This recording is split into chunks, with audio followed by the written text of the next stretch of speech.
Boa noite, pessoal. Sejam bem-vindos. Quem está nos visitando hoje, seja muito bem-vindo, amém? Glória a Deus. Quero que você abaixe a sua cabeça, eu quero orar com você. Quero compartilhar uma palavra. Dá para aumentar aqui um pouquinho? Aumenta só um pouquinho. Amém. Glória a Deus. Quero falar algo que Deus colocou no meu coração, compartilhar com você e espero que você saia daqui de uma maneira diferente. Amém? Abaixe a sua cabeça em nome de Jesus.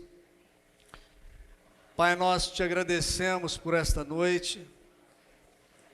Que nós possamos provar nesta noite o poder da sua ressurreição, Senhor.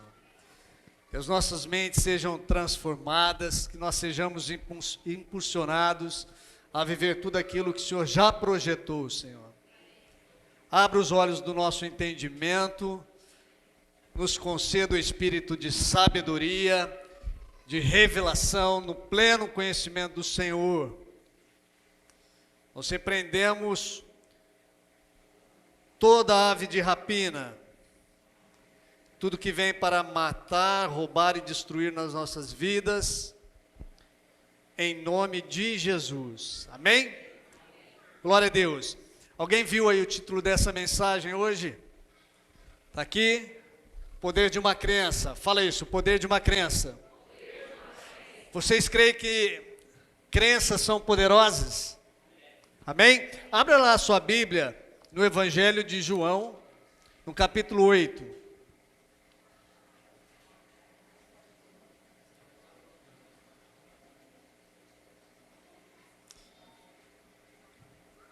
Livro do apóstolo João, capítulo 8, o texto que você conhece, no verso 32. João 8, 32. Estou sentindo um pouco abafado aqui.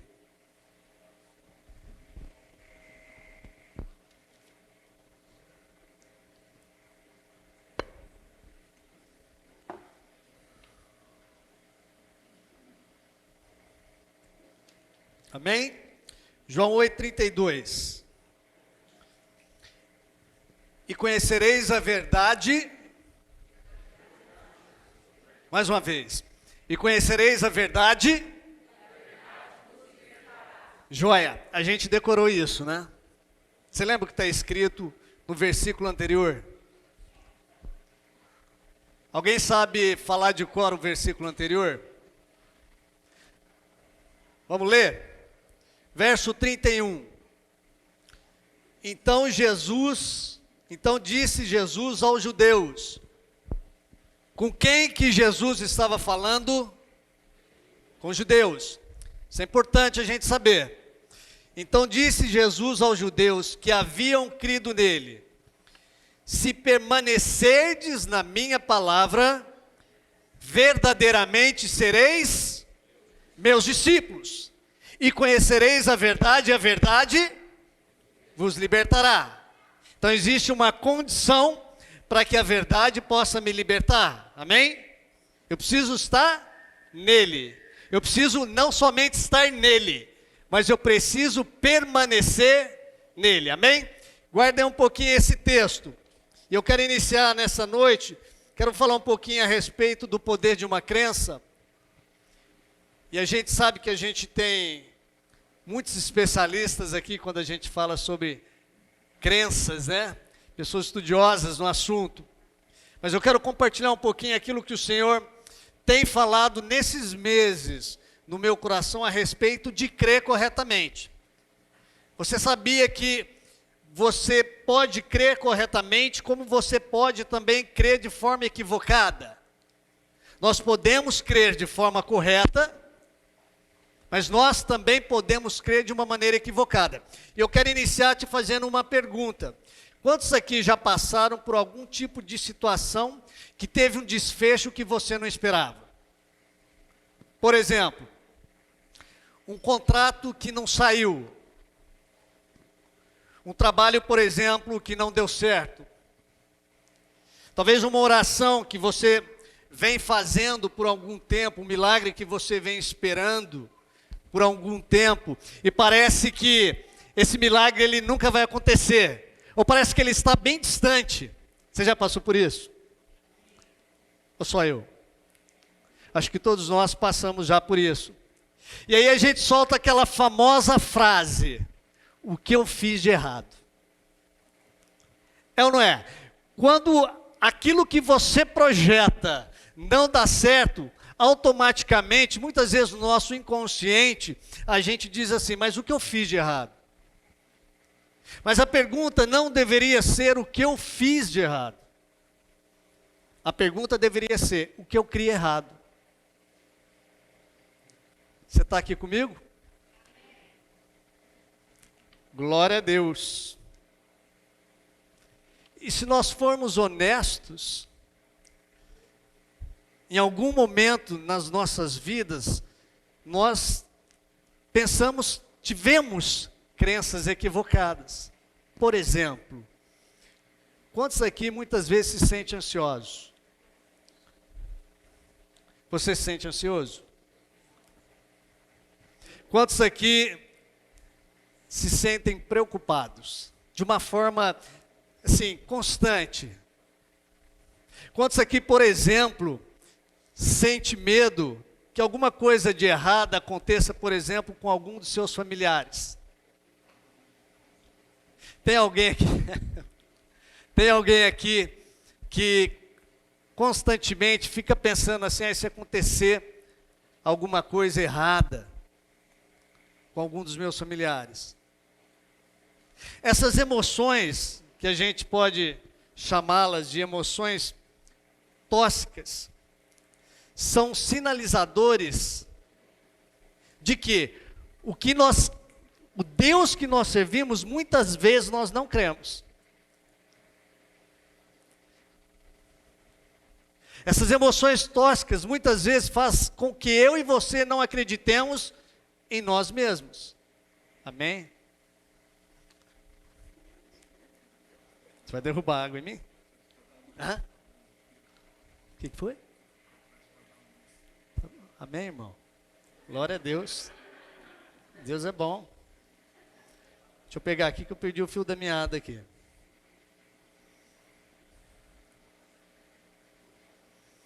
Mexeu aqui, saiu do meu controle aqui. Então muitas vezes nós nos sentimos ansiosos, nós nos sentimos preocupados, nós muitas vezes pensamos que algo de ruim vai acontecer com um dos nossos entes queridos. E isso demonstra, na verdade, o que nós realmente cremos com relação a Deus e a nós mesmos. Eu não sei se você sabia, mas o diabo, ele trabalha com jogos mentais. O diabo, ele trabalha com uma estratégia que chama: se colar, colou. E aí ele coloca uma dorzinha no seu estômago, e aí você pensa assim: nossa, o meu avô morreu de câncer no estômago. E aí você fala: eu preciso fazer um exame na segunda-feira. Aí ele coloca um outro pensamento ali, e ele fala assim: quem você pensa que é? Você não lembra do seu passado? E aí ele joga outro pensamento na sua mente, e ele vai jogando pensamentos, lançando pensamentos, e muitas vezes nós cremos. Colou, querido.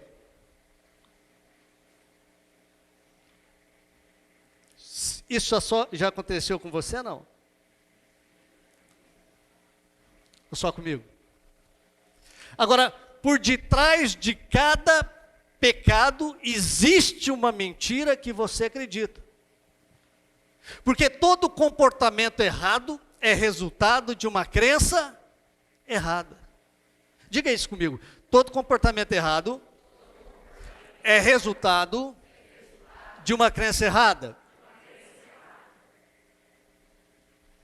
Por isso a estratégia do diabo é repetir na sua mente a mesma mentira inúmeras vezes, até que ela se torne uma verdade. ele trabalha exatamente assim. Mas eu quero dizer algo para você. O diabo ele não pode te enganar se você estiver estabelecido naquilo que Deus diz ao seu respeito. Diga, o diabo não pode me enganar, porque eu estou firmado debaixo da palavra. E o que a palavra diz ao seu respeito? A palavra diz que nós estamos debaixo da graça e da verdade. Fala assim, eu estou debaixo da graça e da verdade. João no capítulo 1, no versículo 17, a Bíblia diz que a lei ela veio por intermédio de Moisés, mas a graça e a verdade vieram por meio de Jesus Cristo. A lei veio, foi dada por intermédio de Moisés, mas a Bíblia diz que graça e verdade vieram. Graça e verdade é um relacionamento pessoal que Deus tem com você. É interessante que se você pegar no original grego, a palavra graça e verdade, elas andam juntas. No verbo, lá, a lei foi dada por intermédio de Moisés, mas a graça e a verdade vieram. O verbo vieram, no original, ele é usado no singular. Então, graça e verdade são as mesmas coisas. Nós precisamos entender que nós estamos debaixo da graça de Deus e da verdade de Deus. Amém? E João no capítulo 8, no versículo 32, a Bíblia diz, e conhecereis a verdade, e a verdade vos libertará. Qual é a verdade que liberta? Para quem que Jesus estava falando? Para os judeus. Por quê? Porque os judeus, eles foram ensinados desde criança e cresceram no ensinamento da onde?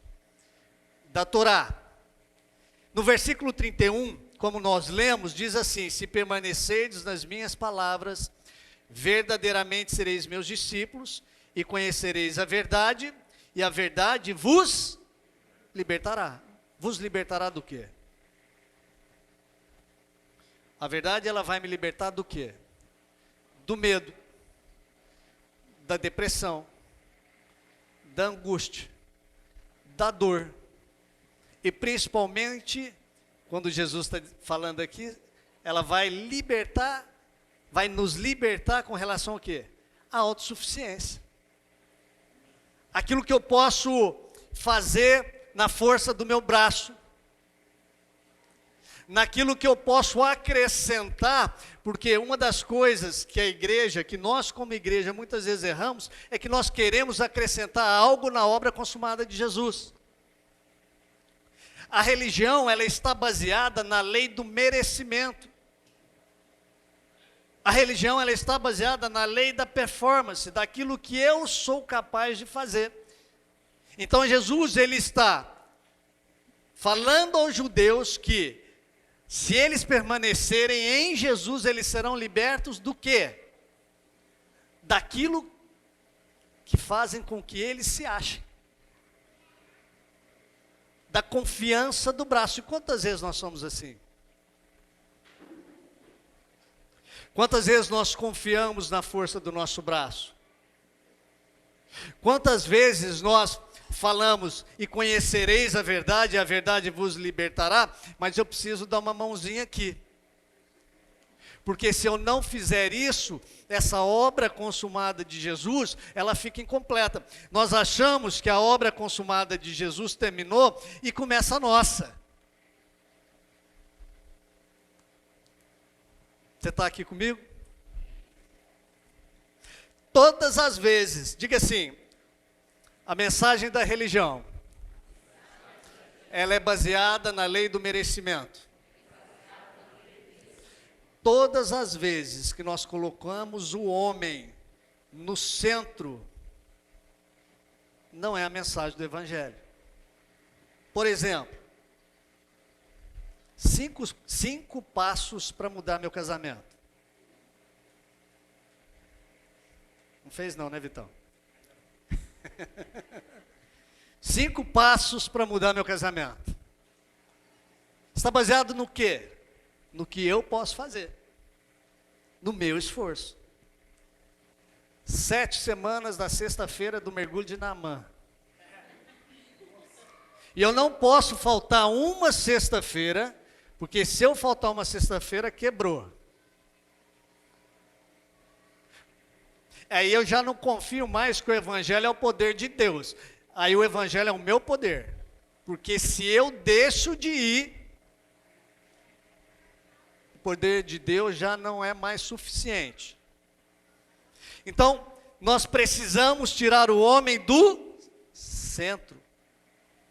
E eu acho interessante porque, lá no livro de Mateus, no capítulo 9, no versículo 27, Jesus ele foi curar 2 cegos, eu não sei se você lembra disso.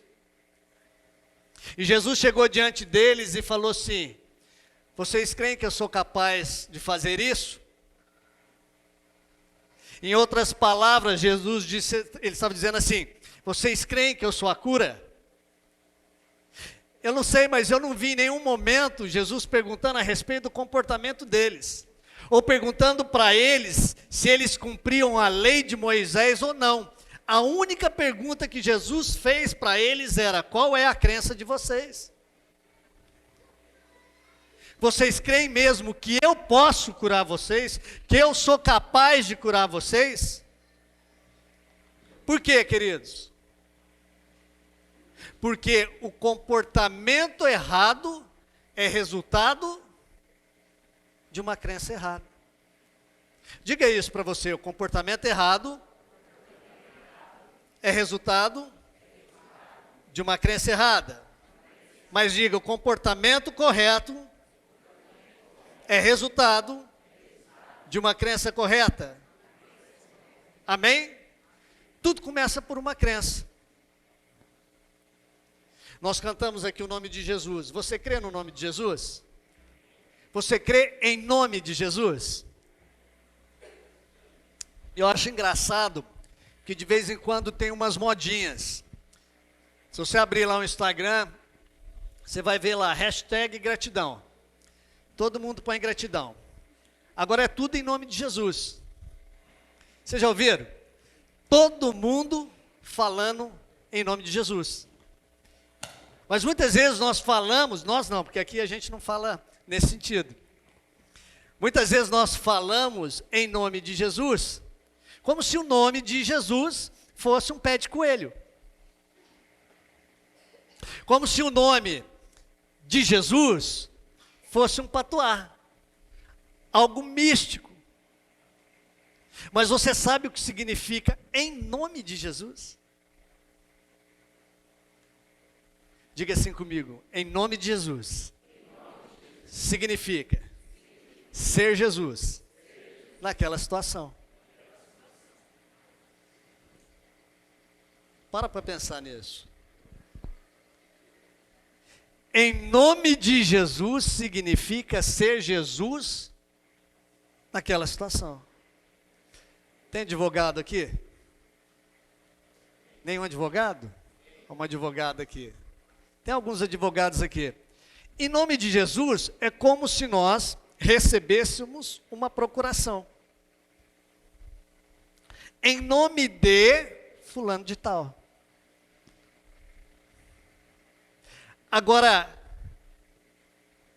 qual é o valor, qual é o tamanho dessa procuração?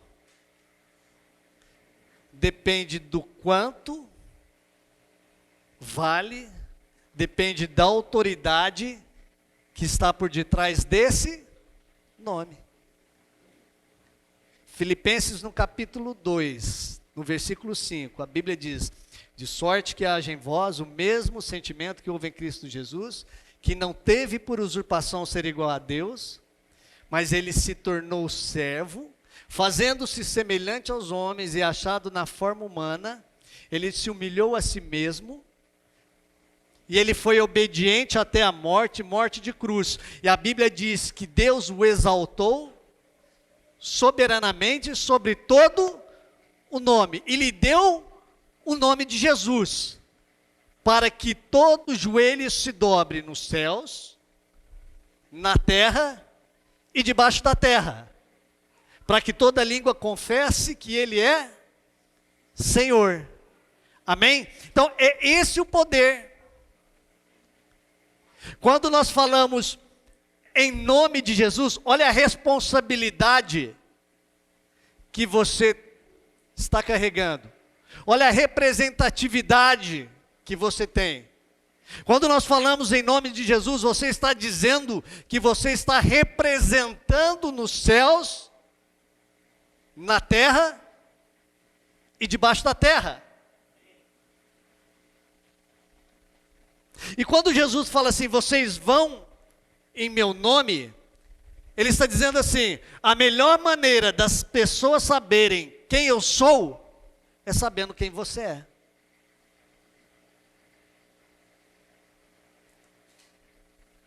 Será que você pode chegar nos lugares como um representante legal em nome de Jesus? As pessoas vão olhar para você, porque a vontade de Deus é que as pessoas olhem para você e através de você elas vejam Ele. Ao invés da gente ficar repetindo em nome de Jesus, em nome de Jesus, em nome de Jesus, em nome de Jesus, em nome de Jesus,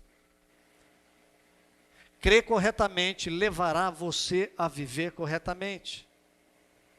Tudo começa através de uma crença.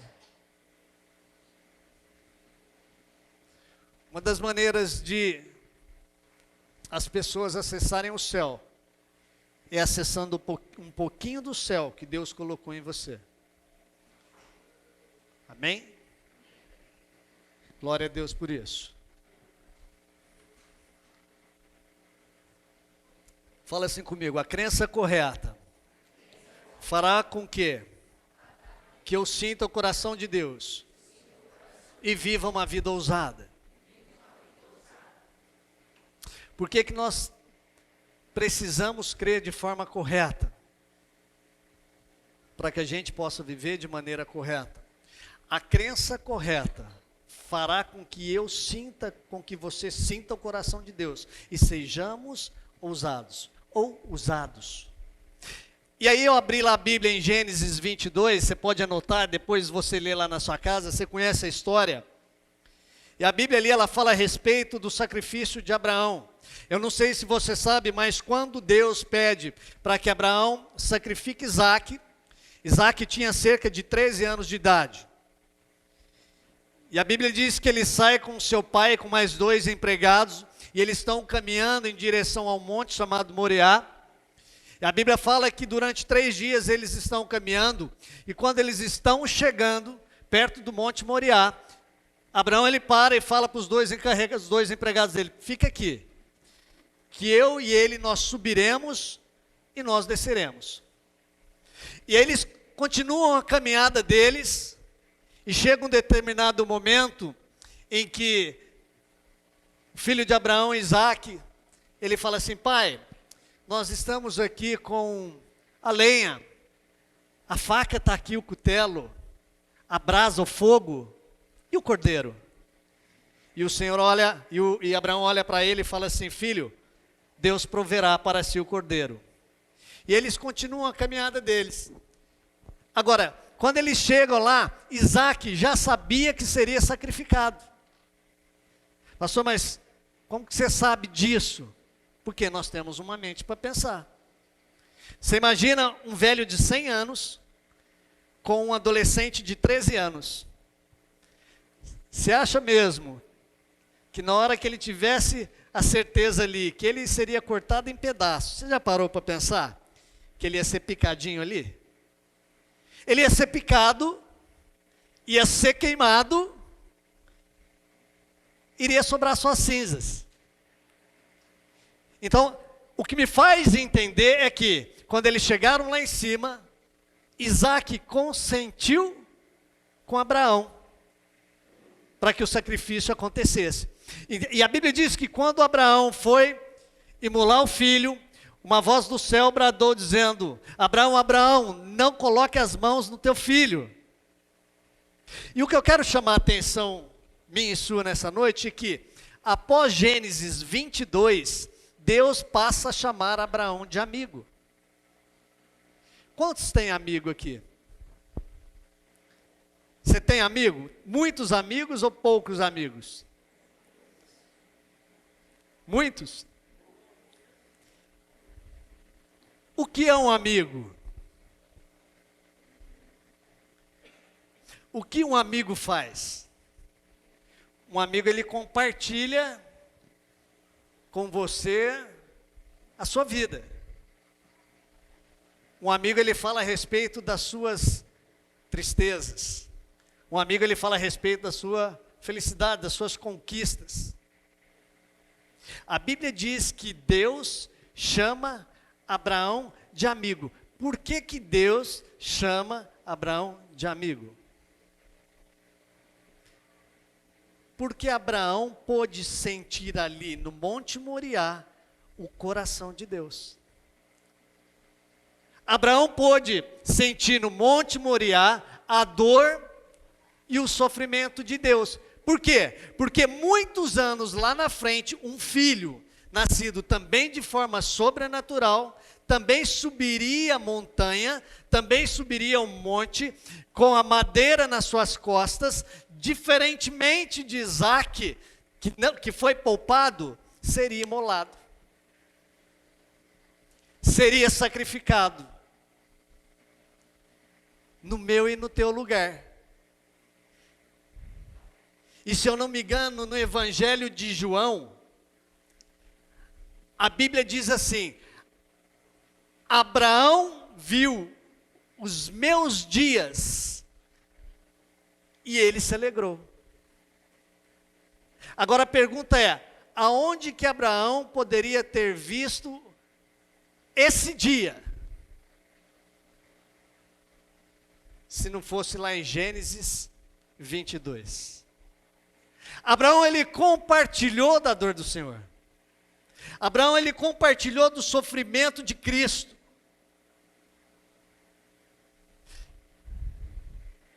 Mas, pastor, mas Deus sofre?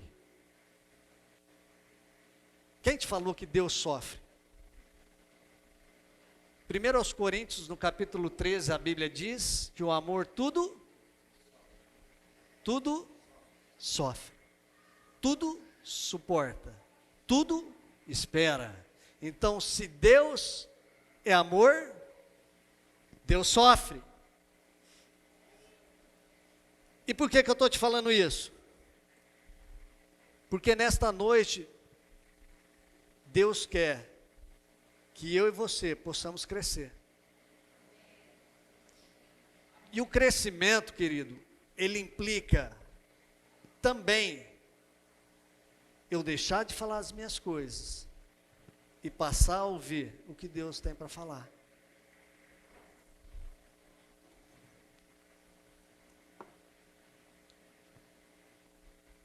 Parar de falar para Deus o que está doendo em você e passar a perguntar para Deus: Deus, o que dói aí? Abraão compartilhou da dor de Deus. Deus, o que dói aí? Deus, o que dói nessa cidade? Deus, o que dói nessa nação? Deus, o que tem se passado nessa igreja? Querido, maturidade é quando nós nos interessamos pelos pais. Mas maturidade é também quando os pais, eles compartilham com os filhos o seu coração, a sua dor. E Abraão sentiu o coração de Deus. Quais são as realidades dessa cidade? Você já perguntou isso para Deus? Quais são as realidades dessa nação? Nós não somos profetas do caos, eu compartilho com essa ideia. Nós não estamos para apontar, mas nós estamos para representar. como representantes de um reino. Deus, quais são as realidades dessa igreja que fere o seu coração? Nós estamos acostumados em vir e falar da nossa dor. Mas está chegando um tempo em que nós precisamos transitar. Precisamos falar para Deus: Deus, o que está doendo aí? Deus, o que passa? O que está se passando?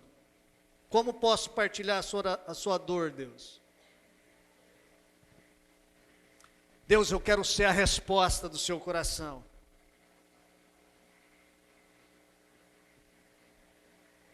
Deus, eu quero participar disso.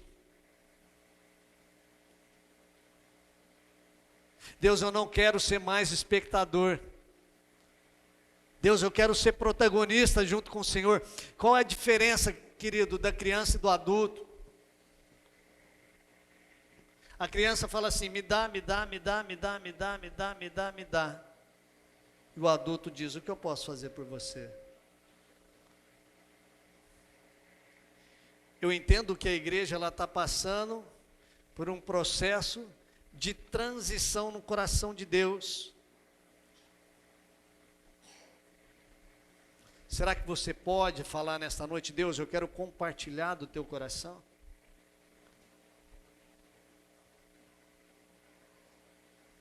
Deus, eu posso compartilhar do teu coração?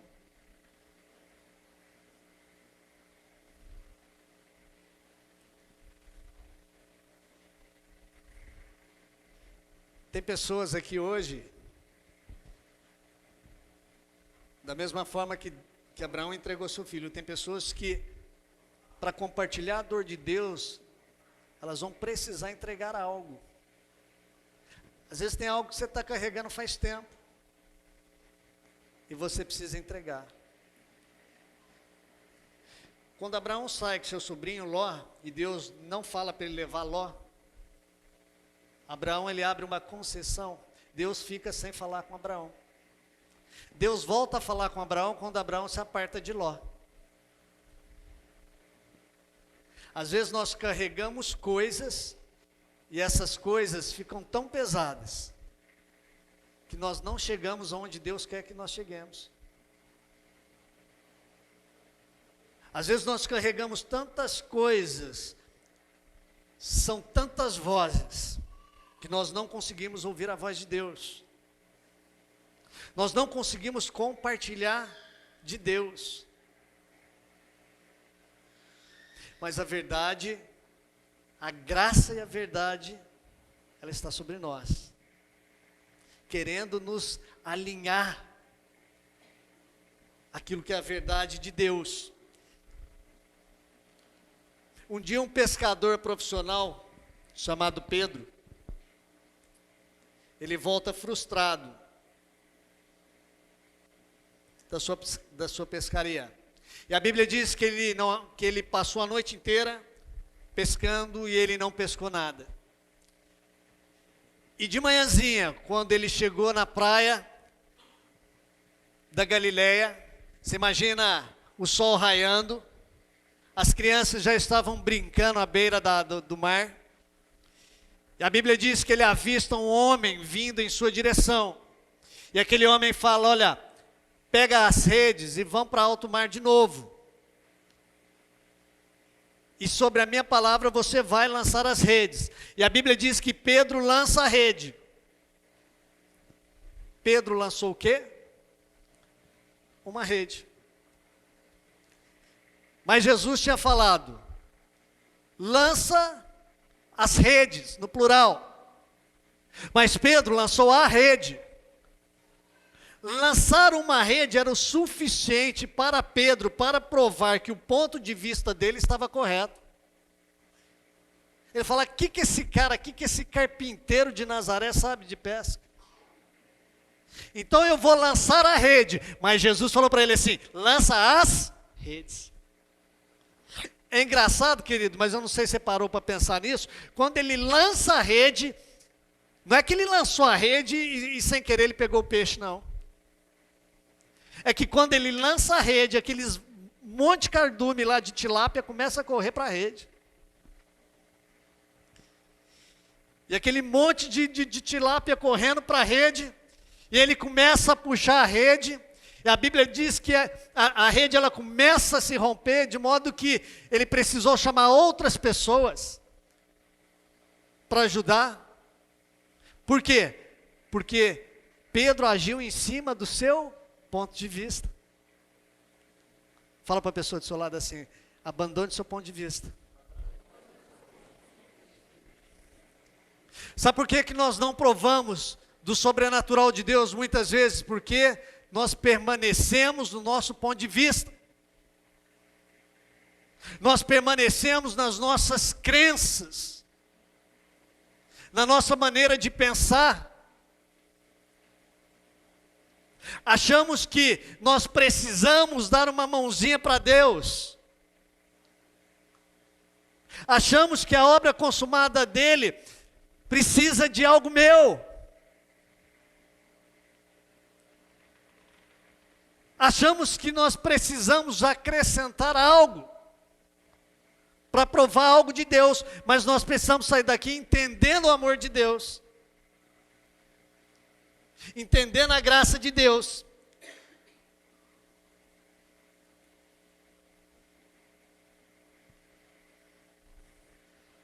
Fala mais uma vez, seu irmão, diz para ele assim: o teu ponto de vista te impede de ver o sobrenatural.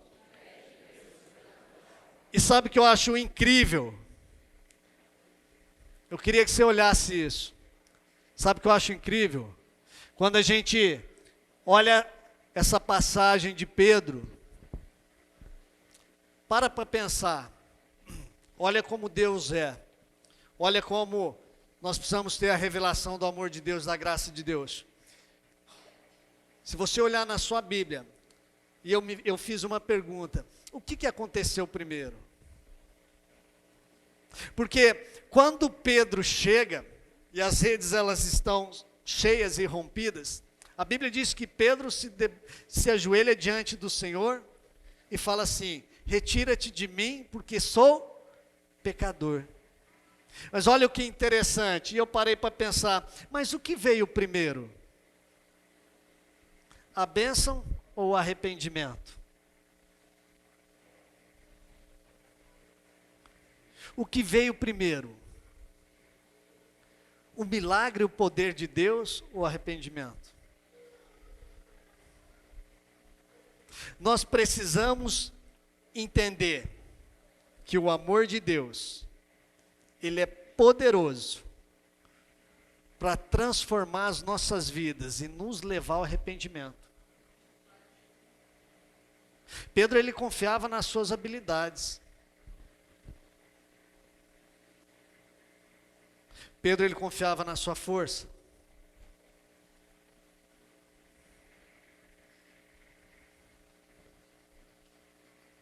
Mas a bênção do Senhor vem sempre primeiro.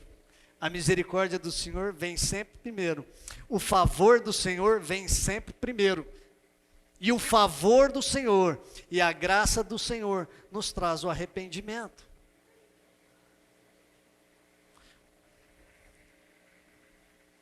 Nós achamos que o Evangelho é a respeito do meu amor por Ele.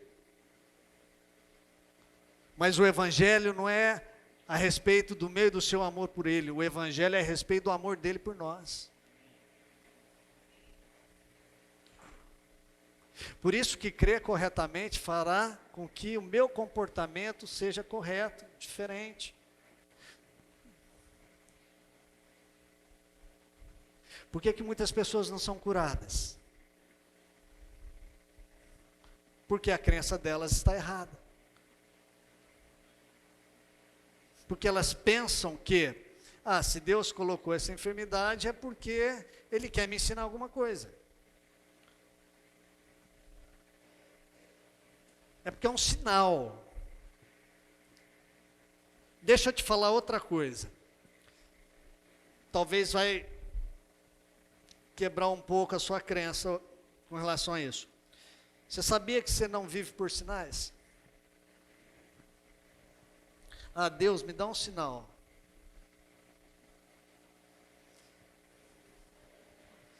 Deus quer se relacionar com você. Para isso Ele enviou o Espírito Santo. E o Espírito Santo é seu GPS. O Espírito Santo, ele fala dentro de você. Nós não somos movidos por sinais. Nós não somos movidos por sentimentos, por 5 sentidos. Deus colocou o Espírito para que eu e você sejamos guiados por esse Espírito.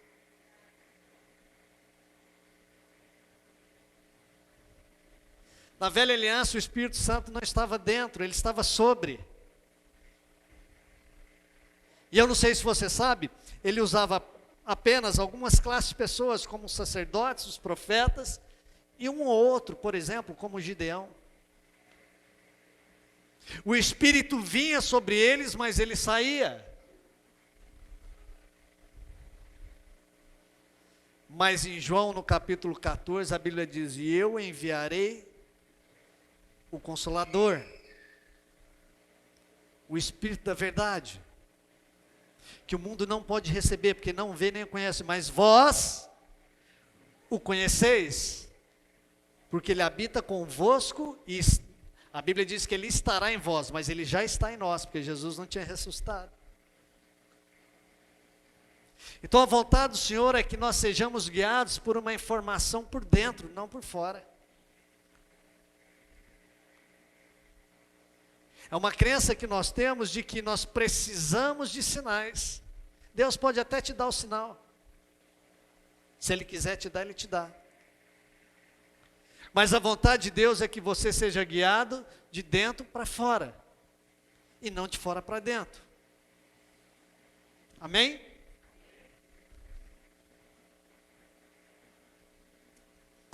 A Bíblia diz que o mundo ele aguarda com expectativa o quê? O quê?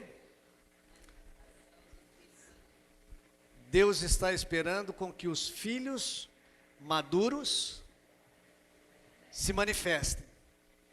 Filhos que olham para Deus e falam: Deus, compartilha o seu coração comigo.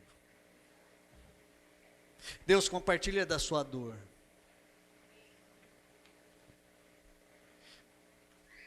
Compartilha do seu sofrimento.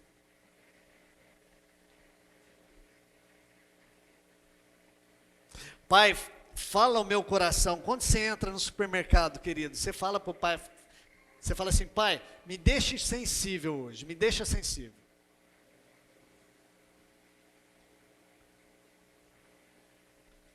Faz uma experiência. Em qualquer lugar que você for. Porque às vezes a gente acha que a gente sai para fazer alguma coisa e é algo natural. Mas eu tive muitas experiências quando eu estava sensível ao Espírito Santo. Dentro do supermercado. Na rua. Andando no centro. Quando você anda conectado com o Pai. E você fala para o Pai: Pai, o que está no seu coração? O que tem no seu coração? Como o Senhor quer que eu me mova?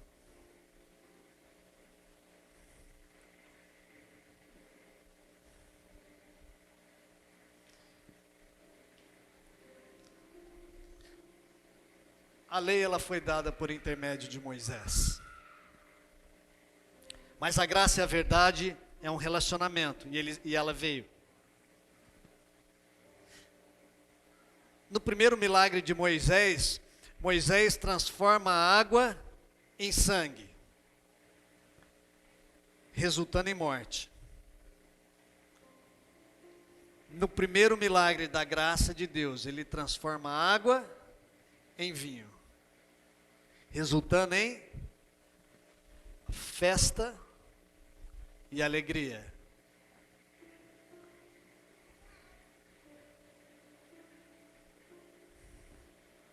O poder de crer corretamente abrirá o seu coração para as revelações do amor de Deus. Como que Deus quer que você se mova nesse tempo? Como um filho maduro.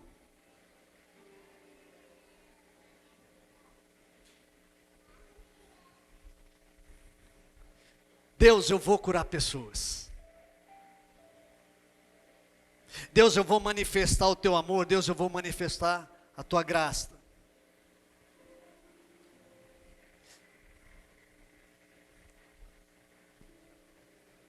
Deus está nos chamando essa noite para que a gente deixe também de ser criança.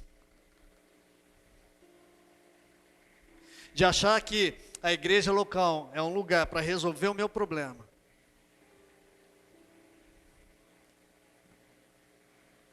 É também, mas por um instante. Porque Ele tem prazer em te curar, Ele tem prazer em te restaurar, Ele tem prazer em te dar com abundância, mas Ele tem muito prazer quando você olha para Ele e fala assim: o que o Senhor quer que eu faça? O que eu posso fazer? Qual é a vontade que está no seu coração?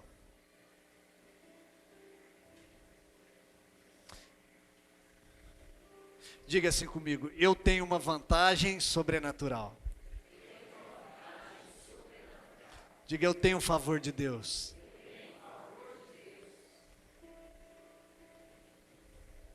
Olha o favor de Deus. Favor de Deus passeando.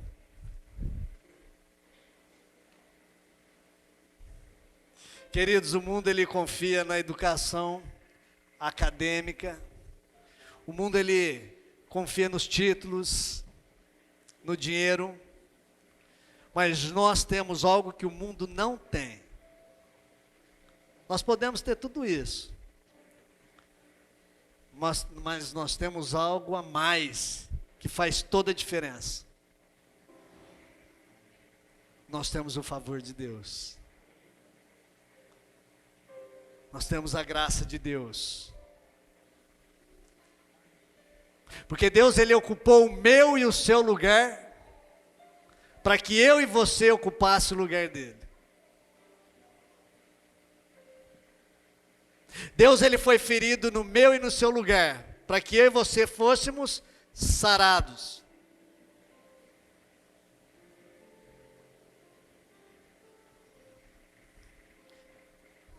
Eu sou justo sem a lei. Eu sou justo sem as obras. Porque Ele me fez justiça.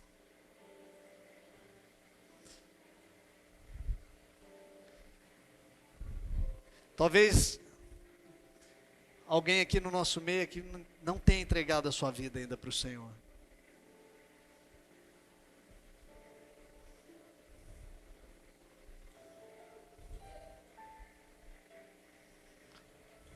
Deus está limpando os seus pecados hoje.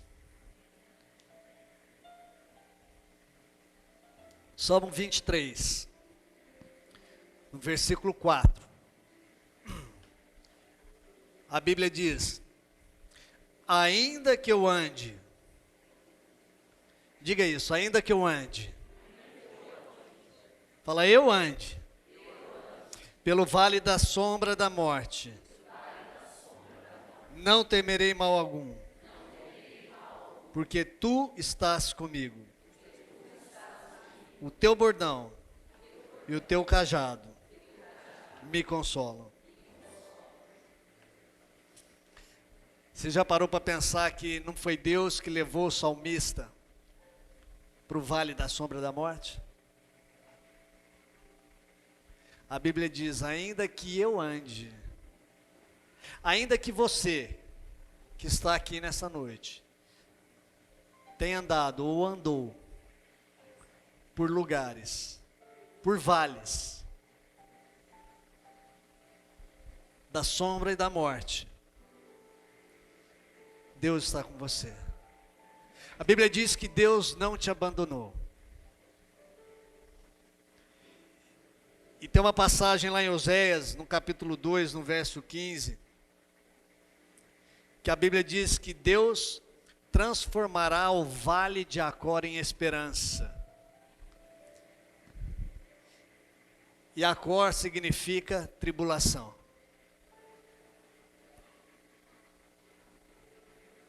Deus está transformando situações aqui nessa noite.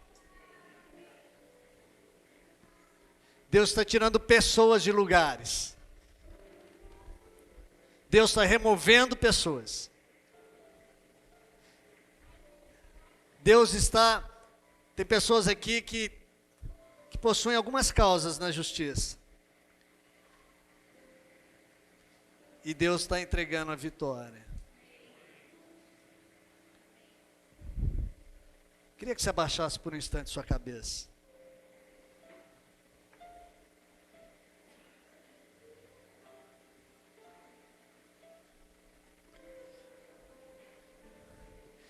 Deus, Ele está abrindo uma porta de esperança.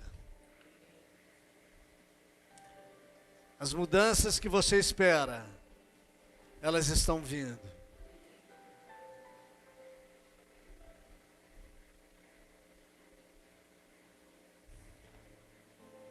Feche seus olhos.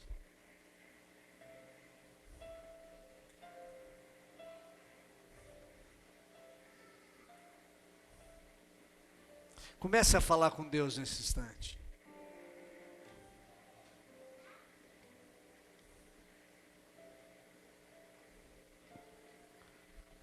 Comece a colocar diante de Deus seu coração.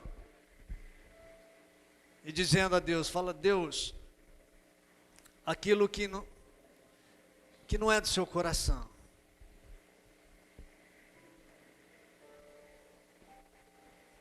Comece a remover da minha vida.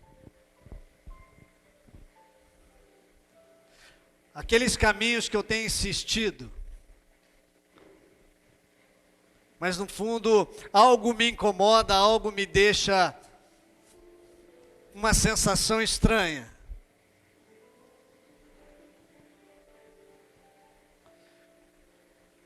Me direciona.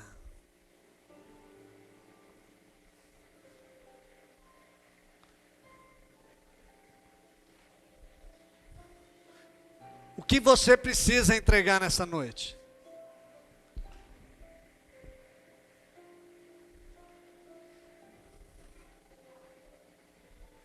Qual é o sacrifício?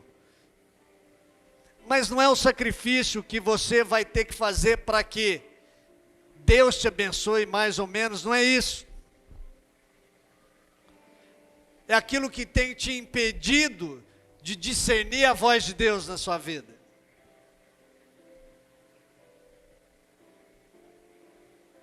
Aquilo que tem deixado a sua visão embaçada.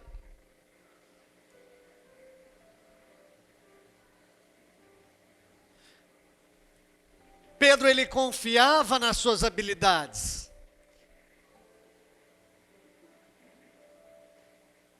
Talvez você precise entregar mais.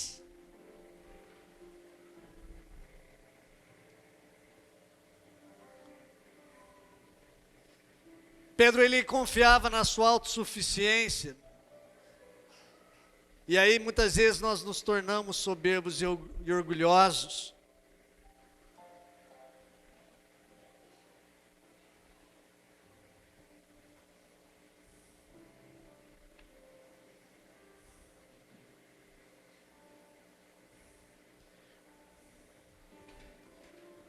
Comece a clamar a Deus aí no seu lugar.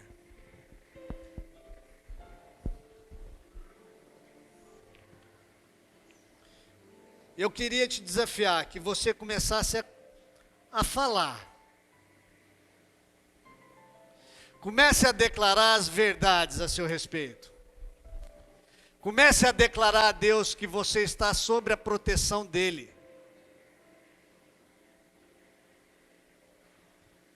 Comece a declarar as verdades dizendo que Ele foi ferido para que você não seja ferido. Ah, pastor, mas eu já sei de tudo isso, eu sei que você sabe, mas no reino do Espírito você precisa falar.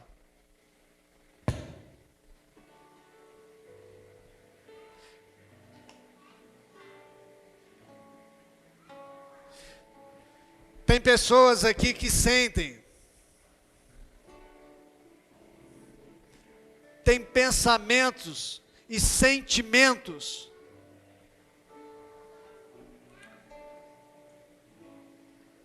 de que são não merecedoras.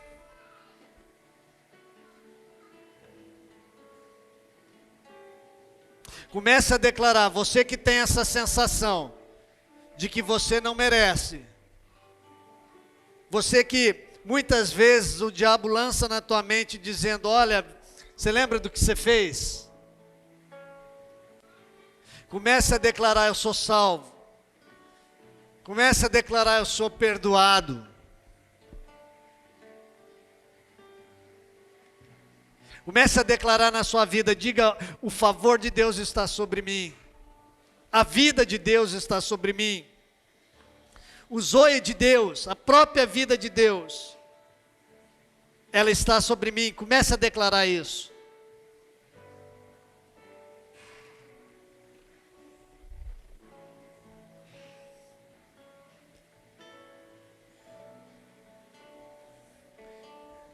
Esse é o momento de você confessar.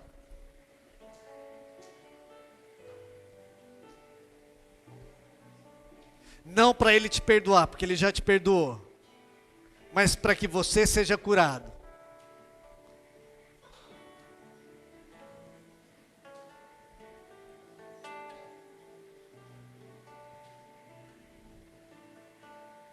E eu queria que você ficasse de pé.